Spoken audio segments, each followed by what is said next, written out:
Oke guys, jadi sebenarnya gue juga udah jam 21.44.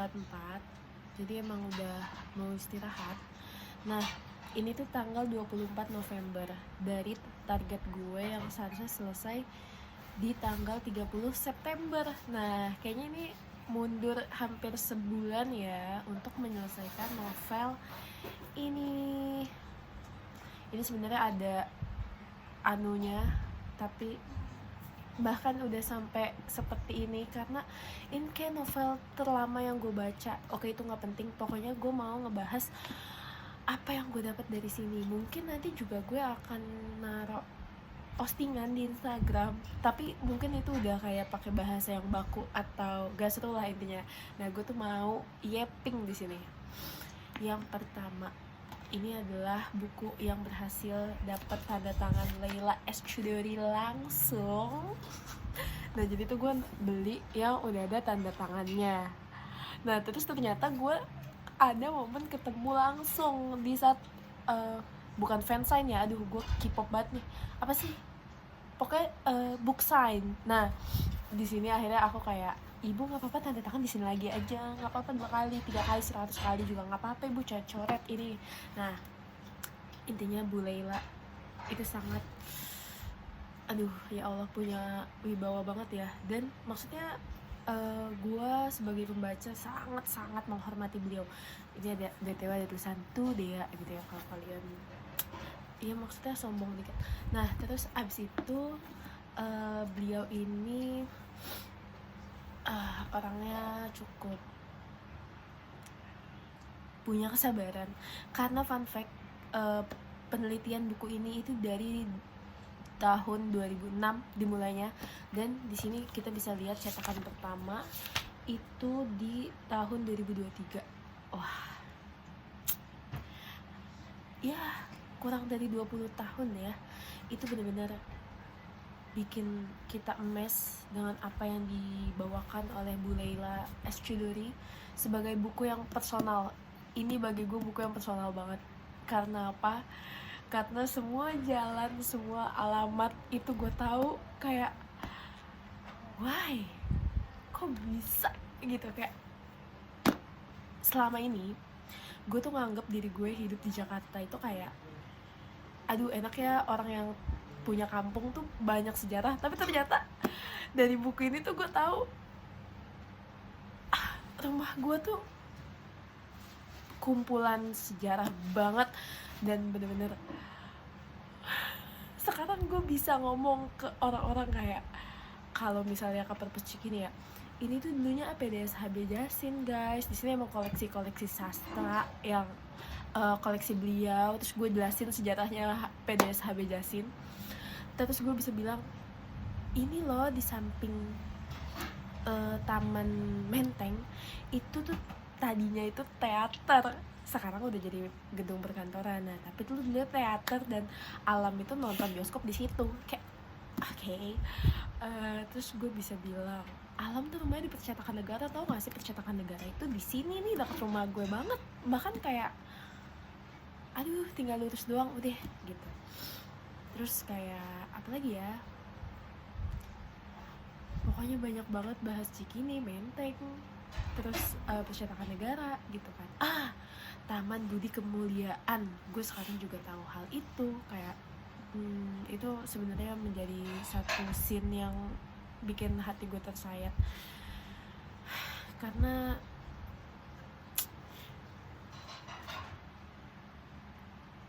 gak ada hak asasi manusia di situ ya. Memang disebut pelanggaran HAM ya, memang kenyataannya seperti itu. Bahkan ketika kondisi seorang ibu yang memang suaminya tahanan polisi atau mungkin buron, tapi aduh,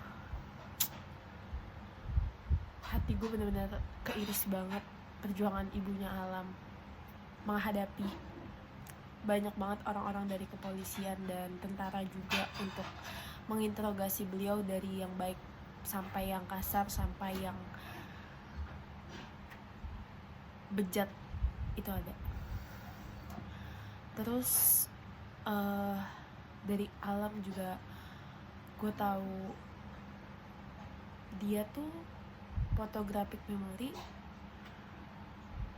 jadi peka dengan semua hal ya, karena emang dia ngerasa harus bertahan di segala situasi aja sih, kayak ngerasa gue nggak boleh salah, kalau salah gue bakalan ketahuan, gue karena hidup dia tuh harus sembunyi seumur hidup gitu. Dan gimana dia bisa ingat kejadian saat dia berumur 3 tahun, kayak 3 tahun, tapi emang dia respawnnya di sana, kayak dia sadar dia hidup tuh di sana. Dan sedihnya adalah kejadian yang memang ketika dia hampir ditembak atau emang bener-bener ditodong pistol gitu ya, dengan stigma itu kayak dia nggak punya dosa apapun, bahkan ayahnya juga terduga simpatisan PKI tapi harus menjalani sedemikian rupa. Mungkin kalau yang emang PKI juga langsung gitu, cuma kalau Alam ini emang masih diberi kesempatan hidup, cuma dengan perasaan yang gak pernah selesai gitu. Dia tuh selalu dibayang-bayangin kematian ayahnya, dia selalu dibayang-bayangin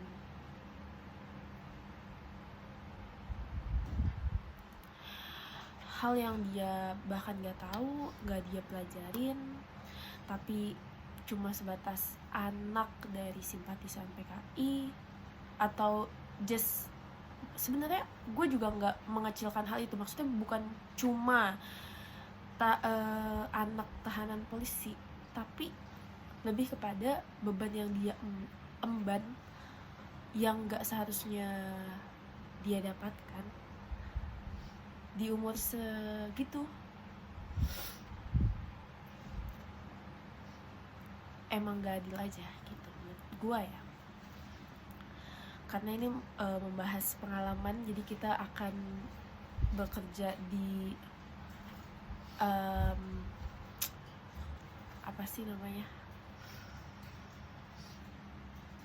argumentasi, maksudnya kayak pendapat gitu, bukan ke realitas. Kalau realitas pasti kita pakai data. Terus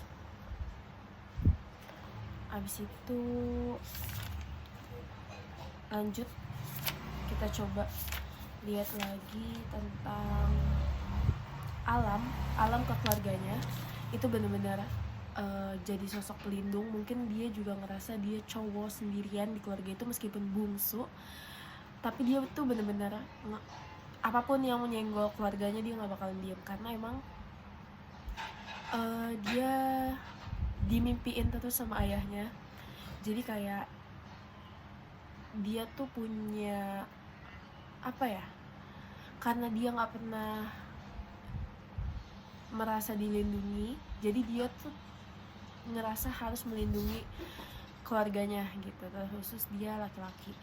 Meskipun dia tuh impulsif parah, spontan, apapun pokoknya kayak lu nyenggol gue bacok gitu, maksudnya kayak lu ngatain gue terserah, tapi kalau keluarga gue gila lu abis sama gue gitu. Terus ada juga sih kenapa teman-teman gue tuh selalu kayak, gue belum selesai baca tapi tuh konten-konten berseliweran tentang Alam red flag gitu. Tapi di situ kita tahu ya bahwa dia tuh juga butuh aktualisasi diri. Jadi ketika gue ngeliat juga Alam dan keluarganya, dia tuh meskipun pemikiran dia dewasa dan dia tuh tipikal kayak, ya gue cuma mau ngelindungin keluarga gue, tapi keluarganya tuh selalu memosisikan dia tuh sebagai bungsu gitu, kayak Alam kamu nggak boleh gitu, Alam gitu. Jadi kayak ditahan terus sampai akhirnya tuh kadang gue ngerasa Alam ini kok gue nggak dilihat ya, padahal gue benar, gue tuh kayak gini gue benar gitu. Kayak akhirnya dia punya apa ya, cara aktualisasi sendiri gitu, kayak dia dihubungin cewek-cewek atau kayak beberapa momen dia tuh seneng gitu, kayak dia diperhatiin atau ya dikasih hal yang spesial lah sama cewek-cewek itu. Tapi gue amazed sama sikap dia yang kadang terjerumus tapi nanti dia tahu oke, gue harus berhenti gitu. Dia tahu batasan hal itu, kayak dia juga nggak mungkin menyakiti hati cewek secara sengaja gitu ya, atau kayak mainin, itu enggak. Cuma kayak kadang dia butuh banget mikir yang lebih panjang, kayak gue kalau kayak gini bener nggak ya. Bahkan ketika dia nyakitin hati cewek tuh dia pemikirannya, tapi kalau gue ngelakuin ini gue nyakitin dia juga, makanya gue tahan gitu. Padahal ya sama-sama nyakitin, tapi kayak it's fine, manusia gitu. Terus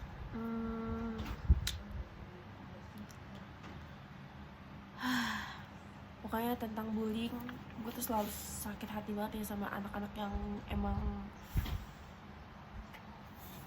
jadi korban pendidikan atau pendidikan atau cara mendidik dari orang tuanya juga yang gak tepat, sehingga anak itu tumbuh menjadi pribadi yang mudah untuk melontarkan kata-kata yang menyakiti orang lain.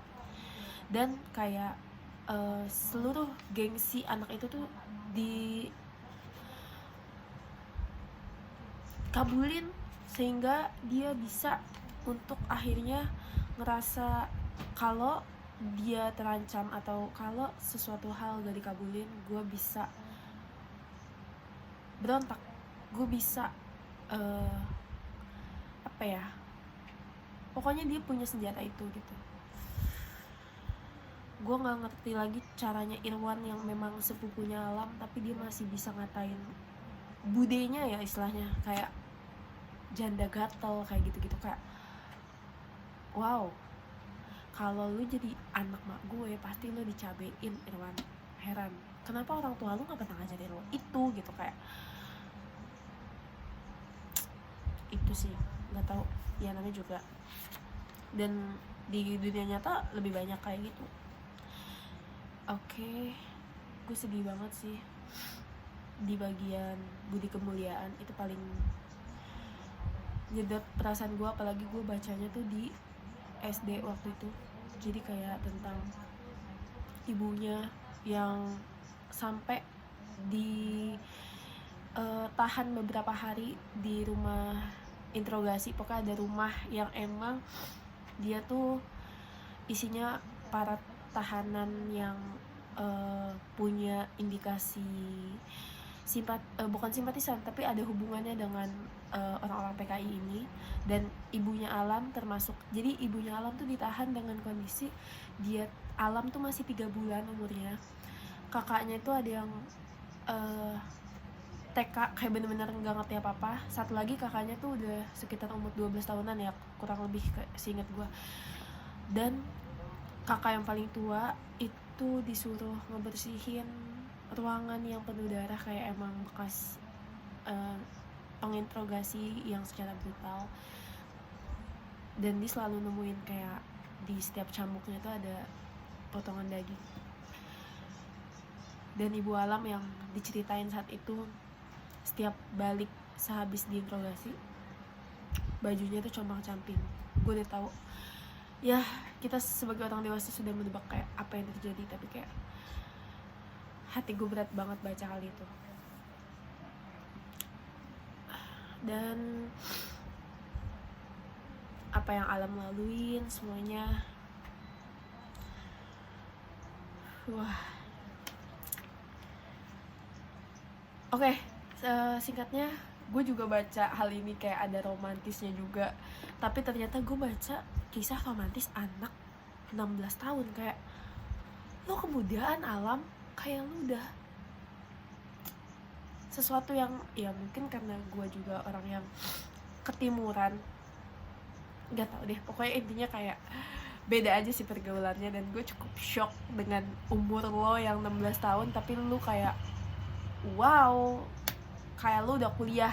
Gue sampai lupa lu tuh masih SMA di situ ya. Alam kata gue tobat di situ. Tapi ya udah, mungkin emang pergaulannya pergaulannya seperti itu. Nah ini juga jadi senjata ya bagi orang tua gue. Masa kadang kan beliau ini ngomong anak zaman sekarang tuh liar gitu. Kayaknya memang beliau ini yang kurang pergaulan, padahal teman-temannya juga seumurannya dia kayak Alam nih, jangan-jangan SMA aja udah. Ya udah, kalian baca sendiri lah ya. Astagfirullahaladzim. Nah terus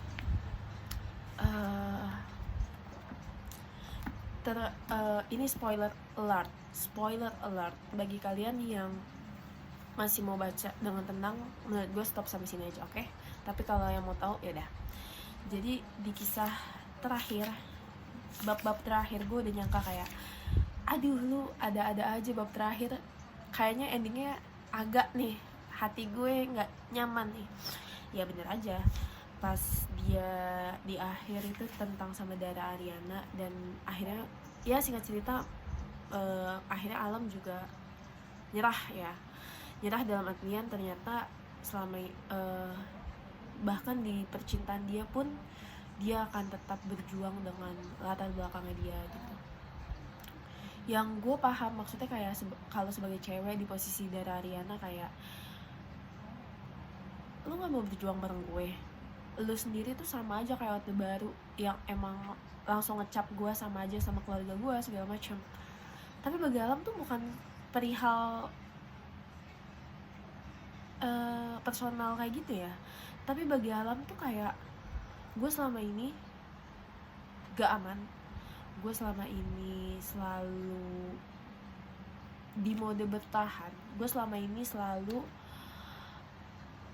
bawa beban. Tapi ketika orang yang gue anggap sebagai tempat aman gue ternyata juga situasinya menyebabkan gue tetap membawa beban itu, dia udah capek gitu. Dan gue itu juga tetap manusia ya, karena ternyata Alam juga bukan Tuhan, bukan nabi boy, tapi kayak beneran Alam tuh ya udah manusia biasa yang hidup gue udah berat banget nih.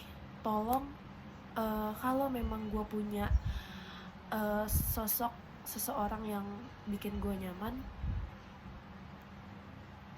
gue pengen situasinya juga aman gitu.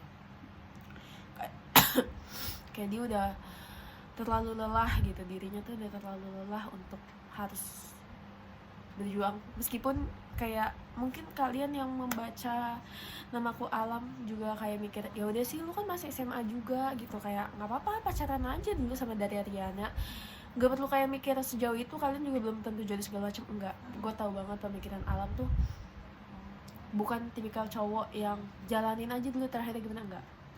Dia tuh udah harus melihat potensi masa depan. Dia dari kecil udah harus melihat itu, kayak dia selalu hati-hati tentang hal itu. Kayak apakah di masa depan akan beresiko besar, udah dia akan stop di awal gitu. Apalagi emang dengan segala konflik Alam tuh, aduh gue mau bilang beda dari cowok lain juga, gue juga nggak tahu ya cowok lain tuh kayak gimana. Cuma intinya dia tipikal cowok yang kayak gitu. Bahkan saat Dara ini ngomong, ya biasalah cowok, jadi kakaknya tuh kayak disitu ngurusin ibunya berobat, tapi kan kakaknya ya cuma sebatas cowok yang yaudah nih gue anterin lu berobat udah. Nah makanya Dara tuh kayak ngeluh gitu ke Alam, ya sebatas sewajarnya cowok aja, nggak peduli. Padahal aku kalau misalkan ngantar ibuku pasti aku udah nyiapin pertanyaan segala macam, ya cewek lah ya gimana. Tapi tuh kata Alam, ya dia nggak ngomong ke Dara sih, cuma dalam hati kayaknya Dara kalau misalnya tahu aku seribet apa, lucu aja sih, karena Alam tuh sedetail yang Dara harapkan gitu loh. Jadi Alam tuh ya tipikal cowok yang emang ribet. Maksudnya ribet bukan dalam konotasi negatif ya, tapi emang dia selalu detail dengan semua hal gitu deh.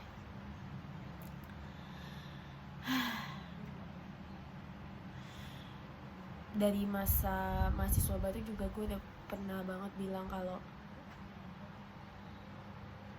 apapun, negara ini tuh punya utang yang besar kepada warganya.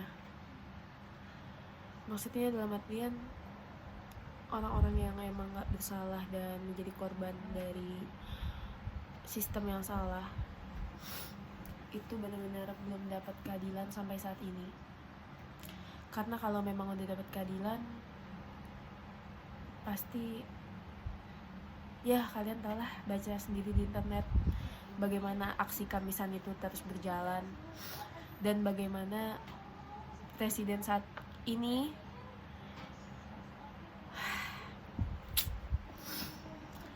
aduh, kadang otak gue juga kayak mikir langsung zet kecepetan gitu, jadi kayak mau ngomongnya tuh kayak lebih susah. Tapi makanya dari podcast ini juga gue berusaha untuk mencoba menjadi pribadi yang bisa mengutarakan perasaan, gak kayak gak kayak Bimo.